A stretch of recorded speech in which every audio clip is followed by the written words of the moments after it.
मैं जानता हूं कि आप सुबह से यहां बैठे हो। दिल्ली में फॉग के कारण हमारी फ्लाइट, खारगे जी की फ्लाइट डिले हो गई, इसीलिए हम समय पर नहीं आ पाए। आप सबको कष्ट हुआ, इसके लिए मैं आप सबसे शुरुआत में ही माफी मांगना चाहता हूं।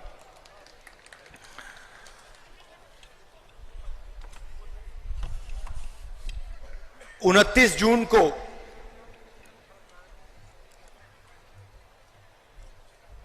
मैं मणिपुर आया था और उस विजिट में जो मैंने देखा, जो मैंने सुना, मैंने कभी पहले नहीं देखा था, नहीं सुना था। 2004 से मैं राजनीति में हूं। पहली बार मैं हिंदुस्तान के एक प्रदेश में गया जहां गवर्नेंस का पूरा इंफ्रास्ट्रक्चर कोलैप्स कर गया था, जिसको हम मणिपुर कहते थे। 29 जून के बाद वो मणिपुर रहा ही नहीं, बट गया। कोने कोने में नफरत फैली, लाखों लोगों को नुकसान हुआ। भाई बहन, माता पिता आंखों के सामने मरे। और आज तक हिंदुस्तान के प्रधानमंत्री मणिपुर में आपके आंसू पोंछने, आपसे गले लगने, आपका हाथ पकड़ने नहीं आए। शर्म की बात। शायद नरेंद्र मोदी जी के लिए, बीजेपी और आरएसएस के लिए मणिपुर हिंदुस्तान का भाग ही नहीं है। आपका जो दुख है, आपका दर्द है, वो उनका दुख, उनका दर्द नहीं है। पिछले साल हमने भारत जोड़ो यात्रा शुरू की। कन्याकुमारी से कश्मीर तक हम चले, 4000 किलोमीटर चले और भारत को जोड़ने की हमने बात की, नफरत मिटाने की बात की, एक धर्म को, एक जात को दूसरी जात से मिलाने की बात की और बहुत अच्छा रिस्पांस मिला। लाखों लोगों से बातचीत की, उनका दर्द सुना।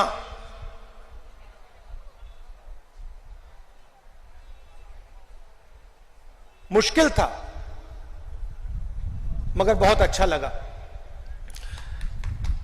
लोगों ने कहा कि कन्याकुमारी से कश्मीर तक यात्रा की है तो फिर ईस्ट से वेस्ट में यात्रा होनी चाहिए। और मैं चाहता था कि जैसे हमने पैदल यात्रा की कन्याकुमारी से कश्मीर, वैसे ही हम ईस्ट से वेस्ट पैदल यात्रा करें।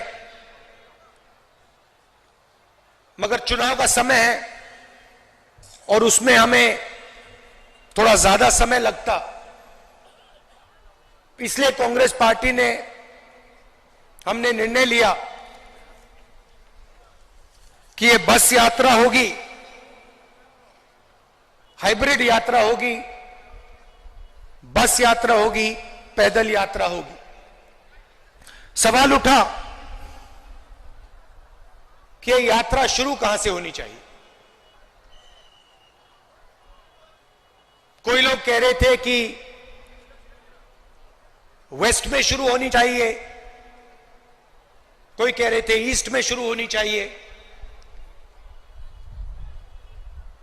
और मैंने साफ कहा कि अगली भारत जोड़ो यात्रा सिर्फ मणिपुर से ही शुरू हो सकती है और कहीं से नहीं शुरू हो सकती।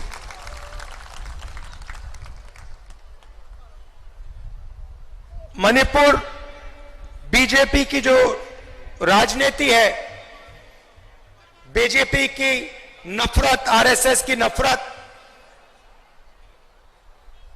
उनका जो दृष्टिकोण है, उस विचारधारा का मणिपुर एक चिन्ह है। जो आपने यहां खोया, जो मेरे भाई ने बस के ऊपर कहा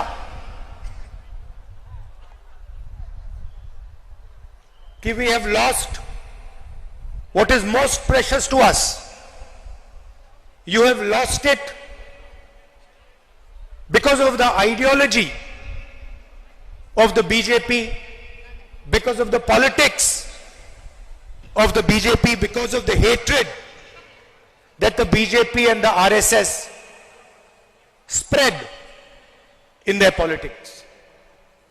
I was listening to my brother when he was saying we have lost what we valued, and I was thinking to myself, yes, you have lost what you have valued, but we will find what you valued once again and bring it back to you. We understand, all of us on the stage understand the pain that the people of Manipur have been through. We understand the hurt, the loss, the sadness that you have been through. And we promise you, we commit to you that we will bring back what you valued. We will bring back the harmony, the peace, the affection that this state has always been known for. Question arises, why Nyaya Yatra? Because we are going through a period of great injustice in India. Social, economic, and political injustice. Injustice against the people of Manipur, the traditions of Manipur, but also injustice across the nation. Economically, monopolies are being built. Few people are getting access to all the wealth of the country. One or two businesses have their fingers in everything, and the large majority of businesses, small and medium businesses, are being destroyed. Huge levels of unemployment, massive price rise is what the whole of India is facing. On the social side, the large mass of India's people, the lower castes, Dalits, tribals, simply do not have a say in the governance system of the country. I have given example upon example of how the large mass of our people are excluded from the political system, from the governance system. So these are the issues that the Bharat Chodo Nyaya Yatra is going to raise. But this is less about us and more about you. Bharat जोड़ो यात्रा में हम सुबह शुरू करते थे, 6 बजे शुरू करते थे, और 7 बजे रात तक हम चलते थे। हमारा भाषण 20-25 मिनट का होता था। शाम को हमारा एक भाषण होता था, मगर 7-8 घंटे हम आपकी बात सुनते थे, किसानों की, मजदूरों की, छोटे दुकानदारों की, महिलाओं की, युवाओं की। और यही इस यात्रा का लक्ष्य है।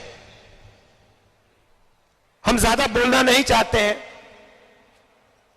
हम आपको अपनी मन की बात नहीं बताना चाहते हैं, हम आपकी मन की बात सुनना चाहते हैं, आपका दर्द समझना चाहते हैं और आपके साथ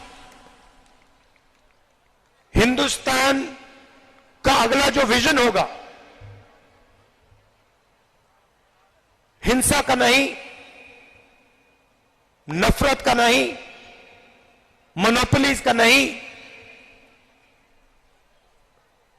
मगर हार्मोनियस, इक्विटेबल और भाईचारे का विजन हम आपके साथ मिलकर, आपकी आवाज सुनकर, वो हम हिंदुस्तान के सामने रखने जा रहे हैं। एक बार फिर आप आए, दूर दूर से आए, शाम का समय है, आपको यहां बहुत समय रुकना पड़ा, इसके लिए मैं आपसे माफी मांगता हूं। और आने वाले दिनों में आपके साथ मिलने का मौका मिलेगा, बातचीत करने का मौका मिलेगा, गले लगने का मौका मिलेगा भारत छोड़ो न्याय यात्रा में। तो मैं काफी खुशी से आपसे मिलने की तैयारी करना। बहुत बहुत धन्यवाद। नमस्कार। जय हिंद।